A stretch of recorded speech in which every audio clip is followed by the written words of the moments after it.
မင်္ဂလာပါရှင်ချိုကူကင်း channel မှာပြန်လည်ကြိုဆိုပါရရှင်ကျွန်မဒီနေ့ချက်စားမှလေးရတော့အမိုးဝတ်သားချင်းဆက်ဟင်းလေးပဲဖြစ်ပါတယ်ရှင်အားလုံးပဲ like ပါကြည့်ရှုအားပေးကြပါအောင်နော်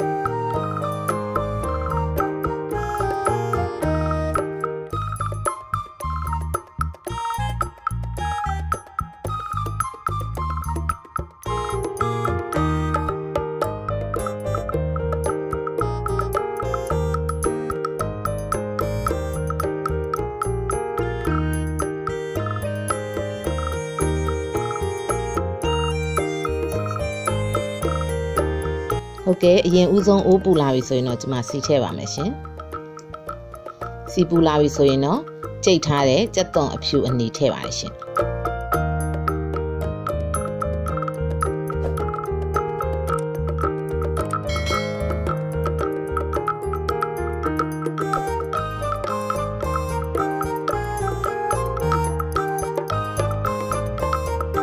ပြီးရင်တော့စနွင်းလေးထည့်ပါမယ်နော်ပြီးရင်ကြက်သွန်ကိုရဲပြီးတော့မွေးလာတဲ့အထိစီတက်ပေးရပါမယ်ရှင်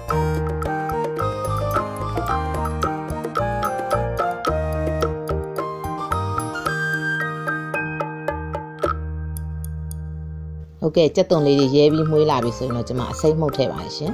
ပြီးရင်တော့ပေါ့နော်ထုံးစံအတိုင်းကျွန်မတို့ကြာကြာလေးစီတက်ပါမယ်ရှင်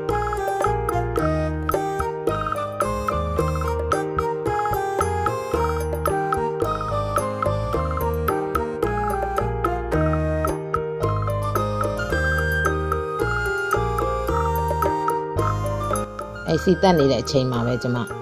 ငပြားကြီးထည့်ပါမယ်နော်ပြားကြီးလေးထည့်လိုက်တဲ့အခါမှာပို့ပြီးတော့အနက်မှုေးပါတယ်ရှင်အချိုမှုတ်ထည့်ပါတယ်ရှင်ပြီးရင်တော့ကြာကြာလေးပေါ့နော်စီတက်ပေးရပါမယ်ပြီးသွားရင်တော့ကျွန်မကြိတ်ထားတဲ့ငရုတ်သီးစိမ့်တွေထည့်ပါတယ်ရှင်ငရုတ်သီးစိမ့်ကိုကျွန်မငရုတ်သီးစိမ့်အနီရဲ့ကလအော်သီးရဲ့ထည့်သုံးထားပါတယ်နော်ဆက်ဆက်ကလေးစားကျင်တဲ့အတွက်ပေါ့နော်ကလအော်သီးလေးပါထည့်ပြီးတော့ကြိတ်ထားပါရှင်ပြီးရင်တော့ခရမ်းကျင်သီးထည့်ပါမယ်ရှင်ခရမ်းကျင်သီးကိုတော့ကျမတို့ကြာကြာလေးပေါ့နော်နွန်းတဲ့အထိပေါ့မှွေပေးရပါမယ်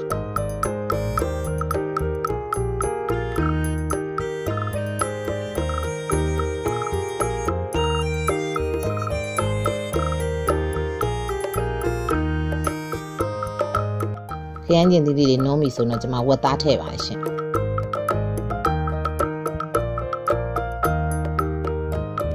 ဟုတ်ကဲ့ပြီးရင်တော့ဝက်သားကိုခရမ်းကျင်သီးနဲ့ပေါ့နော်ကြာကြာလေးလုံးပေးရပါမယ်ကျွန်မတို့အမိုးမထည့်သေးပါဘူးเนาะအမိုးကတော့ကျွန်မတို့ချကန်လေးမှာပေါ့နော်ထည့်ရပါမယ်ဘာလို့ဆိုအမိုးကကြတော့ကြက်လွယ်တယ်ပေါ့နော်အဲ့အတွက်ကျွန်မတို့ဝက်သားလေးနူးပြီးချကန်လေးလာအောင်မှကျွန်မတို့အမိုးထည့်ပါမယ်ရှင်ဝက်သားခရမ်းကျင်သီးထည့်ထားတဲ့အတွက်နူးလွယ်ပါတယ်နော်ပြီးရင်တော့ကျွန်မစောစောစားလေးထပ်ထည့်ပါတယ်ရှင်အရသာလေးနည်းနည်းလေးလေးအောင်လို့ပေါ့နော်စားလေးနည်းနည်းထည့်ပါတယ်ခရမ်းကျင်သီးရဲ့အချင်းတက်ကလေးပါရအောင်ပေါ့နော်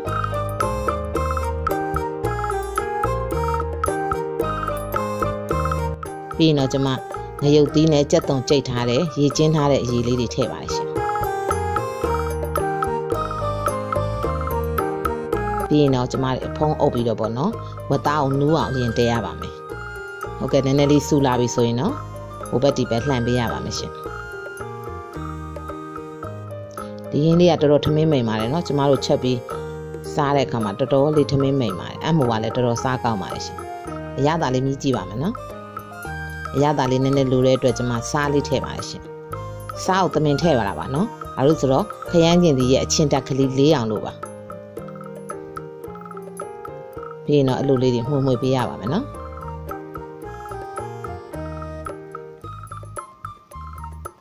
အခုနေထားလောက်ဆိုရင်တော့ကျွန်မအမိုးထည့်လိုက်ပါပြီရှင်တချို့ကြတော့စီပြန်ကန်နီးလောက်မှထည့်ပါတယ်เนาะကျွန်မကတော့စီကြံရေကြံလေးကိုကြိုက်တဲ့အတွက်ရေလေးနည်းနည်းကြံတဲ့အချိန်မှာပဲကျွန်မအမိုးထည့်လိုက်ပါတယ်ရှင်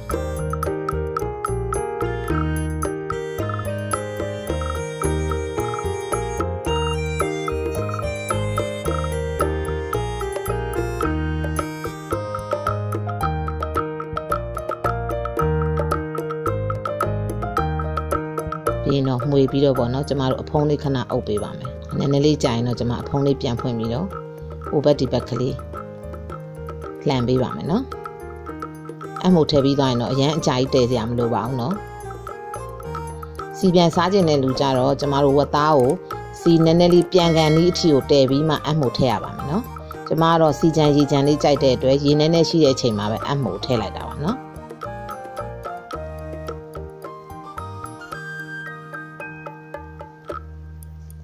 ပြီးရင်တော့ဟိုဘက်ဒီဘက်ကလေးတွေလှန်ပေးရပါမယ်ရှင်